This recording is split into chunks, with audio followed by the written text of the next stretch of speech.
Assalamualaikum, TK Talks here. Alright. Waalaikumsalam. Hari ni kita bersama The Legendary Azman lagi. Oh, legendary ya.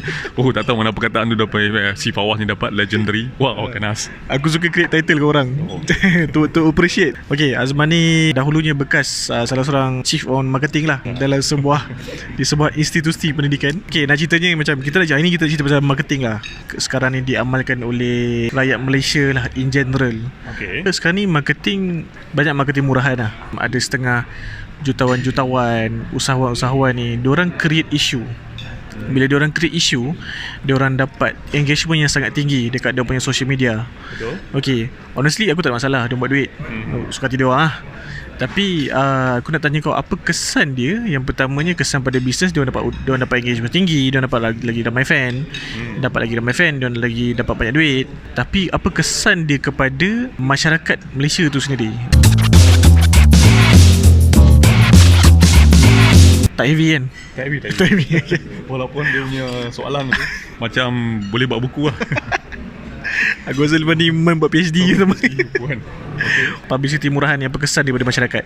Okay, terima kasih kepada Fawaz. Aku tak tahu kenapa dia memanggil aku untuk membincangkan topik ni, sebab sekarang ni topik yang tengah hangat juga, walaupun bukan marketing kan. Tapi sekarang ni dia buat topik marketing. Tapi tak apalah, sebenarnya aku ni tak adalah pengalaman banyak sangat untuk menceritakan tentang marketing ni lah. Ada sedikit je lah ni kan. Dan background masa belajar dulu pun orang cakap tak adalah bidang marketing kan. Tapi Alhamdulillah lah, bila bekerja ni kita diberi kepercayaan untuk terlibat, terjerumus lah dalam bidang marketing ni kan. So secara teorinya aku ni tak kuat lah kan, tapi kalau secara pelaksanaannya tu mungkin ada sedikit lah pengalaman kan. Sedikit pengalaman tu berapa tahun? 10 tahun ada? Adalah lebih kurang dalam 4 tahun macam tu lah. Kan. So legend memang merendah diri, so kau faham. So sebenarnya istilah marketing murahan ni bagi aku tak ada istilah marketing murahan kan. Sebab kalau kita tengok secara definisi marketing tu sendiri lah kan, sebenarnya marketing ni lebih kepada nak memenuhi needs and want lah, demand dengan supply kan, untuk orang cakap memenuhi keperluan orang. Itu sebenarnya tujuan marketing. Tapi kalau kita rasa berbahasa pasar dalam masyarakat ni, sebenarnya kita boleh katakan juga marketing ni sebagai seni untuk menjual produk. So produk tu tak kisahlah barang ke kan, ataupun servis dan sebagainya. Ini definisi aku lah. Kalau orang-orang kat luar master dekat luar sana tentang marketing, itu aku tak tahulah kan. Jadi kalau tak berhati boleh komen lah. Boleh komen. Aku bukanlah Kotler yang jadi dewa marketing dan sebagainya kan, ataupun tiba dengan marketing. Sebab aku memang teori ada sedikit lah aku belajar kan, tapi bidang aku bukan bidang marketing, tapi pengalaman tu ada sedikit lah. So nak bercakap tentang isu marketing murahan ni sebenarnya tak wujud. Maksudnya dia lebih kepada macam mana, aku rasa lah, macam mana effort orang yang sokong jutawan ni untuk meletakkan diri dia dalam masyarakat supaya masyarakat nampak dia kan. So cara dia itulah yang mungkin kita boleh katakan sebagai murahan lah kan. Sebab marketing tak ada lah marketing murah, marketing mahal, tak ada lah kan. Bagi aku lah kan. Tapi cara tu yang mungkin orang cakap menyebabkan dia nampak macam tak kena dengan norma-norma masyarakat kita. Bila kita cakap tentang masyarakat Malaysia ni, kita tahu masyarakat Malaysia ni lebih kepada orang yang bersopan santun, dan tak adalah orang cakap macam nampak kena menghormati sensitiviti masyarakat. Ya, betul. Sensitiviti masyarakat tu yang menyebabkan mungkin kita anggap benda ni macam tak kena. Sebab kita lah, masyarakat kita mana adalah yang terkinja-kinja, yang ni aku tak cakap mana-mana lah, tapi ini mungkin kau punya wavelength sama dengan aku ke ni. Aku bercakap dengan orang yang sama lah. Betul-betul, lebih kurang kan. So kadang-kadang kita tengok benda-benda ni dia jadi melampau-lampau. Dan yang baru-baru ni kita tengok kan, macam pergi ke tanah suci. Aku tak pasti sama ada itu adalah marketing ya ataupun tidak, tapi secara tidak langsung memang menaikkan nama dia dan menyebabkan dia dilihat dan dia berada di sekitar masyarakat kita, memperkatakan tentang masyarakat kita dan sebagainya. Sebenarnya itulah sebenarnya isu M. Isu M dah berlangsung masa dia ke tanah suci tu. Tapi sebab dia so called buat something kat tanah suci tu, bila S tu buat something kat tanah suci tu, isu M tu macam tenggelam. Okay. Waktu bila dah reda isu dia, sekarang baru naik balik isu Tun M ni. Dia jadi terus maksudnya because of that issue yang lebih penting tu macam tenggelam. Jadi okey lah, ni itu yang aku nampak. Okey, tapi nak tanya Azman jugalah, adakah sebab bila the age of social media ni yang mendorong orang daripada marketing tu jadi yang marketing yang tak apa-apa, sebab social media ni sangat responsif pada benda yang Betul. benda yang tak apa-apa lah, so-called yang tu lah. Dia sebenarnya bukan nak menyalahkan masyarakat kan, tapi bagi aku sendiri pun aku suka benda-benda yang sensasi. Kan kadang-kadang kita cerita benda-benda yang tak sensasi ni macam tak ada apa lah, biasalah kan. Kalau nak launching produk, tapi orang macam product launching, okay, just product launching. Tapi kalau kau buat something yang orang cakap, contohnya lah, aku pernah tengok dulu ada satu kita tak sebut lah ada satu company ni buat pelancaran tudung di kelab malam. So benda tu jadi macam wow, meletup kan. Wow, tak pernah orang buat launching macam ni pun. Benda tu yang masyarakat nak, dan bukan masyarakat nak, masyarakat yang cari. Aku tengok masyarakat sangat responsif pada benda tu.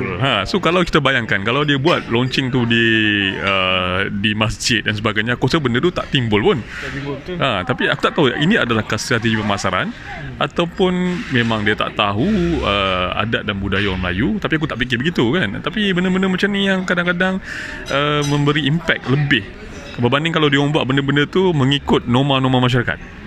So sekarang kita tak tahu nak menyalahkan grup ini ke ataupun masyarakat kita sendiri yang suka pada norma-norma benda-benda macam ni. Tapi bagi aku lah, memang dalam hal-hal macam ni, bagi aku dia bermula dengan orang yang memulakan lah, yang initiate benda tu. So benda-benda macam ni perlu dipikirkan lah. Sebab kadang-kadang kita melihat benda ni seolah-olah dihalalkan dalam masyarakat kita pula. Maksudnya bila ada seorang buat dan benda tu nampak impact, meletup-letup, ada orang lain yang akan cuba buat benda yang sama. Dan kita risau benda ni bila kita dihadapkan dengan benda yang sama setiap hari, kita akan macam seolah-olah menghalalkan dia lah. Sudahnya macam tak ada, orang kata tak ada limit pula. Betul. Dia seolah-olah kita imun dengan benda tu semua dan kita macam tidak menafikan dia nanti. Dia macam supply and demand lah. Bila ada orang memulakan, ada supply, tiba-tiba ada demand pula. Waktu tu tiba ada orang lain pula supply pula. Demand dalam keadaan sekarang ni adalah masyarakat kita yang suka benda-benda yang sensasi beginilah. Maksudnya kalau benda sensasi macam ni memang dalam YouTube memang meletup. So Fawaz, kalau kau nak buat benda yang meletup, kau kena cari benda-benda macam ni. Kau kena interview di tanah perkuburan ke. Aku akan buat. So benda-benda macam tu yang kadang-kadang pun tak boleh fikirkan dia benar, tapi tak dapat kita tolak bahawa itulah yang akan dicari oleh masyarakat kita, dilihat oleh masyarakat kita dan diperkatakan oleh masyarakat kita. Kan? Aku lepas ni nak interview Azman di kolam renang. Kita kembali kepada majalah M dululah. Majalah M dengan ada 2G kat tu kan. Tak boleh sebut ni. Tak boleh sebut. To be safe jangan sebut lah.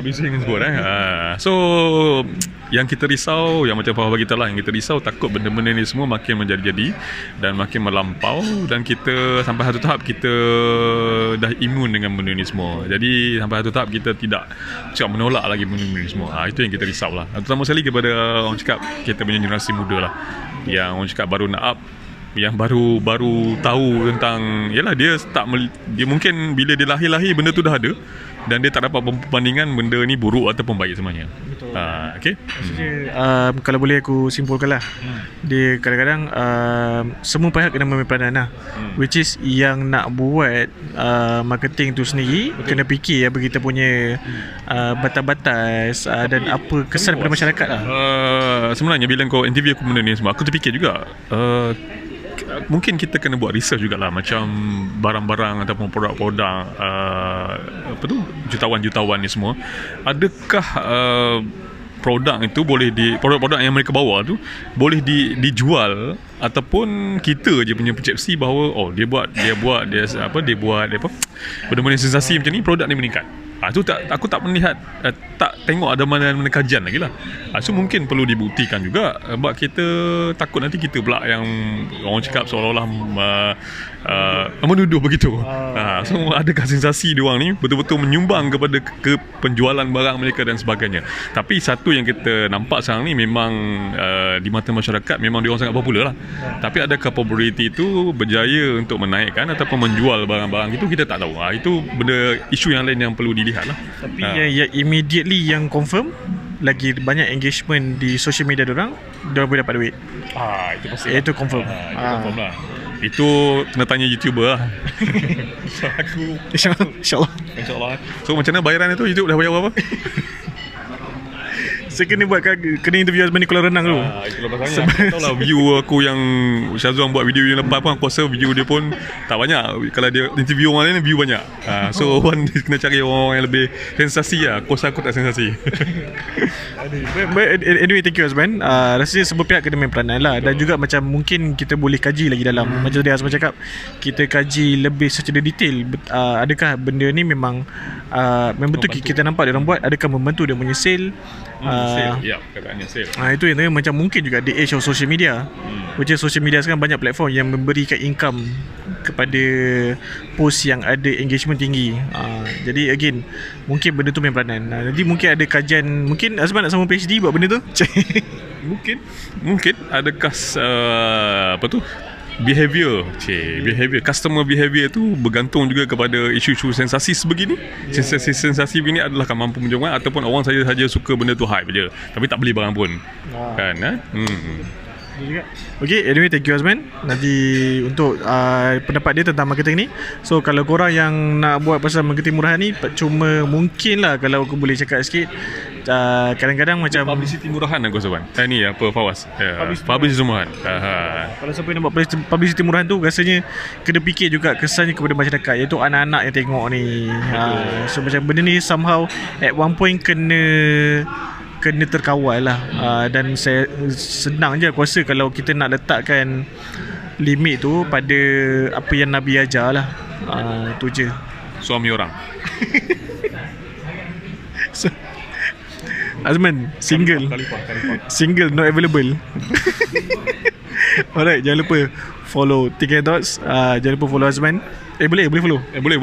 Boleh follow saya dekat IG saya, Azman Kamal Muhammad. Azman Kamal Muhammad. Alright, thank you so much Azman. Peace out. Think and Thoughts. Assalamualaikum.